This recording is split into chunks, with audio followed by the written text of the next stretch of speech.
శివపురాణము ఈరోజు 27వ అధ్యాయం. విషయము మధు కైటభులు. వీరి గురించి తెలుసుకుందాం.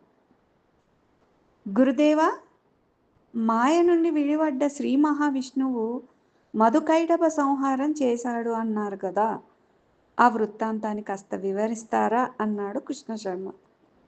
రత్నాకరుడు వివరించడం ప్రారంభించాడు. సృష్టి ప్రారంభం కాకముందరి మాట.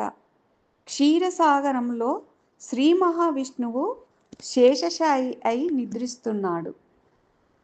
ఆయన చెవిలో నుంచి వచ్చిన గుబిలి నుండి మధుకైటభులు అనే రాక్షసులు జన్మించారు.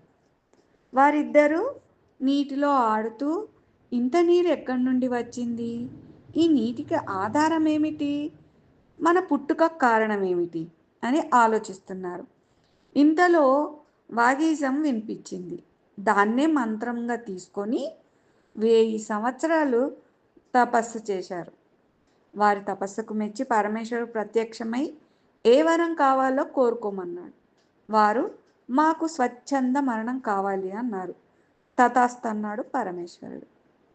వారు ఆ విధంగా నీటిలో తిరుగుతూ పద్మాసనుడైన బ్రహ్మను చూసి మాతో యుద్ధానికి రా అన్నారు. బ్రహ్మ మాట్లాడలేదు. దాంతో రాక్షసులు రెచ్చిపోయి, మాతో యుద్ధం చేస్తావా లేక చస్తావా అంటూ మీది మీదికి ఎగురుతున్నారు. అది చూసిన బ్రహ్మ పద్మాసనం వదిలిపెట్టి దాని కాడగుండా కిందికి దిగాడు. అక్కడ విష్ణుమూర్తి యోగ నిద్రలో ఉన్నాడు. తండ్రి, నువ్వు నిద్రలేచి నన్ను రక్షించవలసినది అన్నాడు బ్రహ్మ.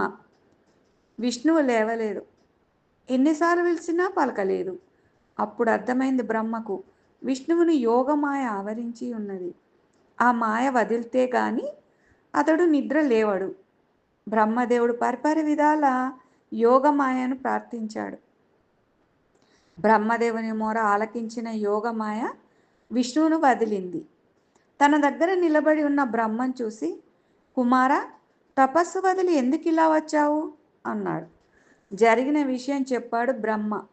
ఇంతలో బ్రహ్మను వెతుక్కుంటూ వచ్చిన రాక్షసులు, మమ్మల్ని తప్పించుకొని పారిపోదామనుకుంటున్నావా, రా మాతో యుద్ధానికి అన్నారు. విష్ణుమూర్తి తన కుమారుణ్ణి తన వెనుక దాచివేసి, నేనుండగా అతనిని ఏమీ చేయలేరు అన్నాడు. అది అదనుగా తీసుకొని విష్ణుమూర్తితో పోరుకు సిద్ధపడ్డారు రాక్షసులు.